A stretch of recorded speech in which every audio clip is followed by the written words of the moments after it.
The final book of dark miracles.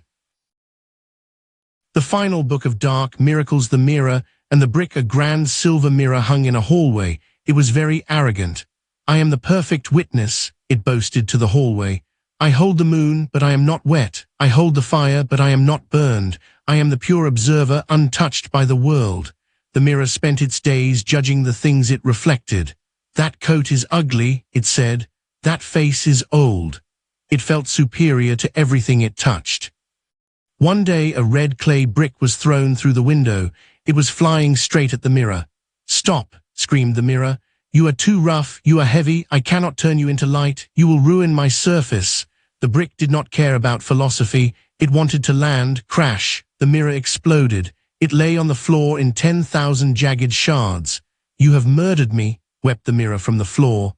"I am broken, I am no longer the one."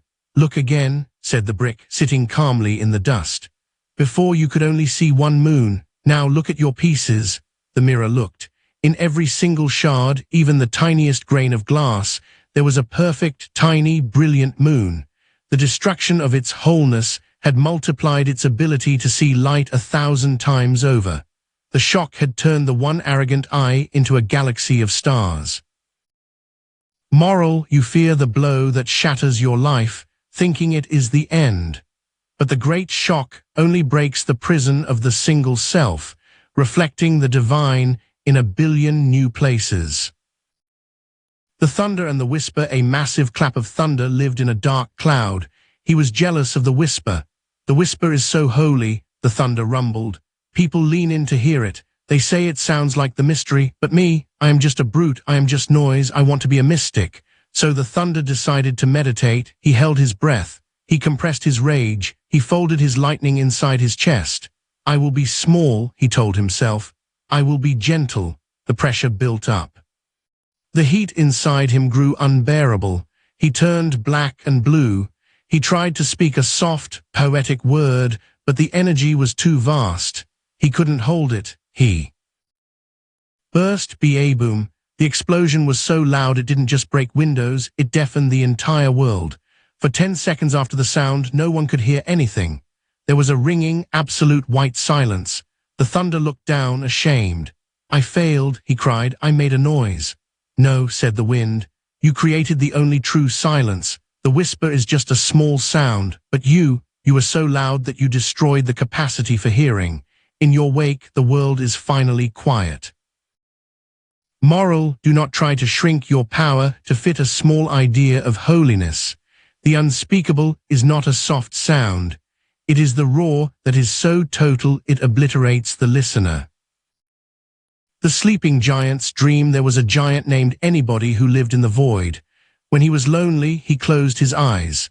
In the darkness of his mind, he dreamed of a village. He dreamed of a baker, a butcher, and a thief. He dreamed them so hard that they began to breathe. They baked bread.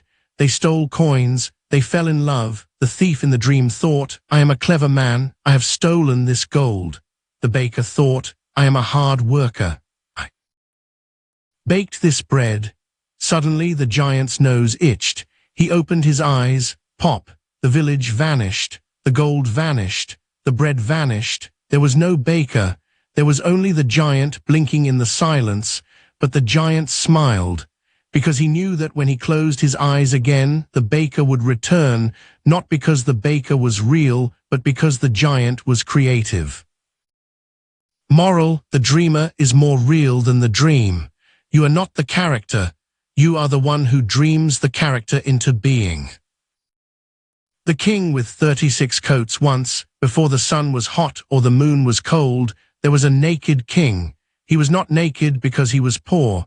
He was naked because he was everything. There was no outside to cover him, but the king grew bored of the warmth. He wanted to play a game called Winter, so he called for his tailor, whose name was Maya the illusionist. "Make me heavy," said the king. The tailor sewed 5 coats of stone, the elements, earth, water, fire, air, space. The king put them on. "I feel solid," he said, "but I can still see who I am." "More," said the king. The tailor sewed 5 hoods of distraction, the senses, smell, taste, sight, touch, hearing. The king put them on. Now he could smell the earth and see the fire, but he forgot to look at himself. More, said the king. The tailor sewed 3 iron chains, the malas, limitation of will, knowledge, and action. He wrapped them around the king's chest. The king gasped, I feel small, I feel weak, I feel stupid. Perfect, said the tailor. One last layer. He sewed a tiny, scratchy mask made of rough wool. On the inside of the mask it said the king. On the outside of the mask it said any name. The king put on the mask. Immediately he forgot the palace. He forgot the tailor. He looked at his heavy coats, his chains, and his tiny mask, and he began to weep. I am just a poor man, he cried. I am cold, I am heavy, who will save me? The tailor didn't answer. He just sat in the corner, holding the scissors, waiting for the king to realize that the zipper was on the inside. Moral, you are not the beggar shivering in the coats. You are the king who put them on for the love of the game. The zipper is on the inside. The Prince and the 3 Thieves. A prince was walking through the dark forest of time. He was carrying a diamond the size of a fist, his own consciousness. He was stopped by 3 bandits. The first bandit was the measurer. He didn't steal the diamond, he just pulled out a ruler. You are only 5 feet tall, the measurer whispered. You are small, you are finite, you will die in 70 years. The prince believed him, and suddenly the diamond felt smaller. The second bandit was the divider. He didn't steal the diamond, he held up a mirror. Look at all those other people, the divider whispered. They are not you, you are alone, you must fight them. The prince believed him, and suddenly the diamond felt cold. The third bandit was the doer. He handed the prince a shovel.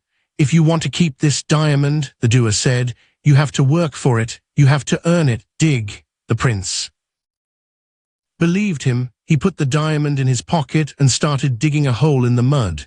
He dug for 40 years. He forgot he had the diamond in his pocket. He thought he was a digger, until one day a wise man walked by. Why are you digging? Asked the wise man. To earn the diamond, said the prince, wiping sweat from his brow. Check your pocket, said the wise man. Moral, the 3 bandits are called Anava Mala, Meya Mala, and Kama Mala. They do not steal the diamond. They only convince you to put it down. The diamond was never lost. It was waiting in your pocket the whole time. The dog and the demon. There was a dog named Anybody who was very fierce. He guarded the temple of his own ego.